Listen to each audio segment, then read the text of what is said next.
What does it mean to fight for freedom? What does it mean to stand for justice, even when it costs you everything? And what does it mean to forgive the very people who hurt you? Today, we will discover the life of Nelson Mandela, a man who spent 27 years in prison, but walked out not with anger, but with hope. A man who became the voice of his people and a symbol of peace for the whole world. Welcome, my friend, to the Gentle English Podcast. In this episode, you will learn English through one of the greatest success stories in human history, the story of Nelson Mandela. As you listen, I want you to not only practice English, but also think about your own courage, your own struggles, and the power of forgiveness in your life. So let us begin. Nelson Mandela was born in 1918 in a small village in South Africa. His birth name was Rolihlahla Mandela, which in his local language means pulling the branch of a tree, or sometimes translated as troublemaker. Little did anyone know how true that name would become. He was part of the Dembu royal family, but his childhood was simple. He herded cattle, played with other children, and listened to the elders tell stories about African history. As a boy, Mandela saw how unfair life was in South Africa. Black South Africans were treated as second-class citizens in their own land. They could not vote. They could not move freely. They had fewer rights than white citizens. This system was called apartheid, meaning separateness. It was a cruel system of racial segregation, where black and white people were forced to live apart. Mandela was determined to change this. He studied hard, went to school, and later became a lawyer. He wanted to fight for the rights of his people through law and justice. In the 1940s, he joined the African National Congress, or ANC, an organization fighting against apartheid. At first, he believed in peaceful protest. He organized marches, boycotts, and demonstrations.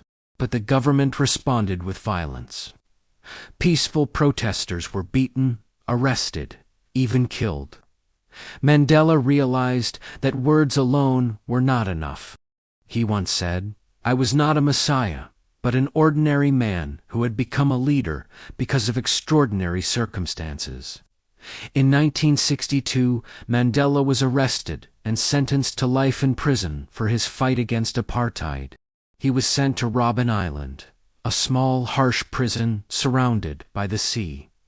The conditions were terrible. The cells were tiny.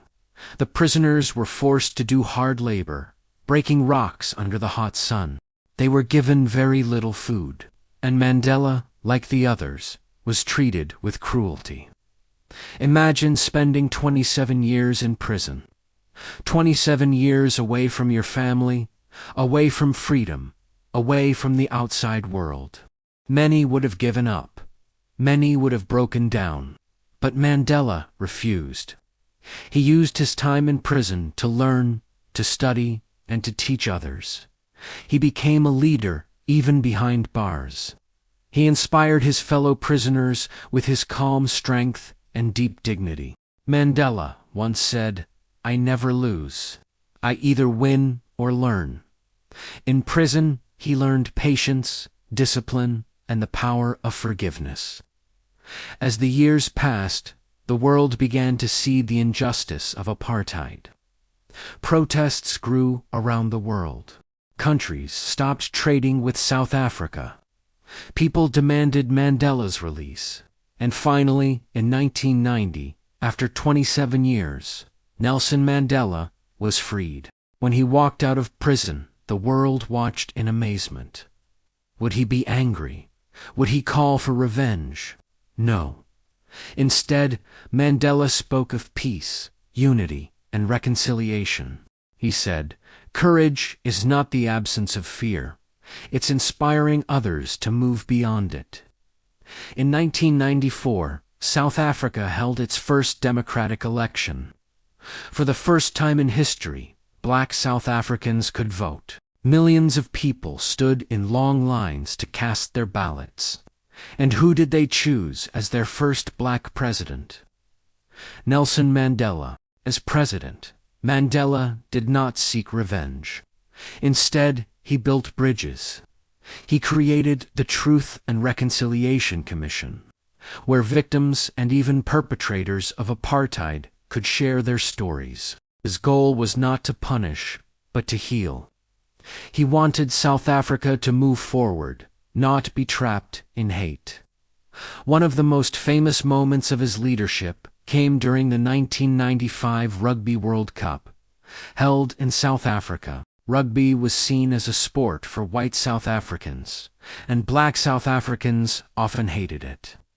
But Mandela wore the jersey of the national team, the Springboks, and supported them. When South Africa won the championship, the whole nation celebrated together. It was a symbol of unity, a step toward healing. Mandela believed in forgiveness. He once said, "Resentment is like drinking poison, and then hoping it will kill your enemies." He knew that anger and hate only destroy.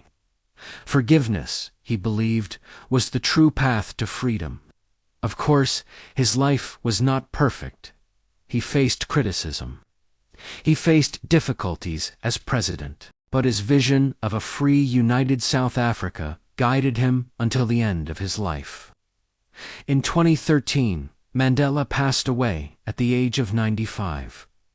The world mourned, but also celebrated his life, a life of courage, sacrifice, and hope. Now, my friend, what lessons can we take from Nelson Mandela's story?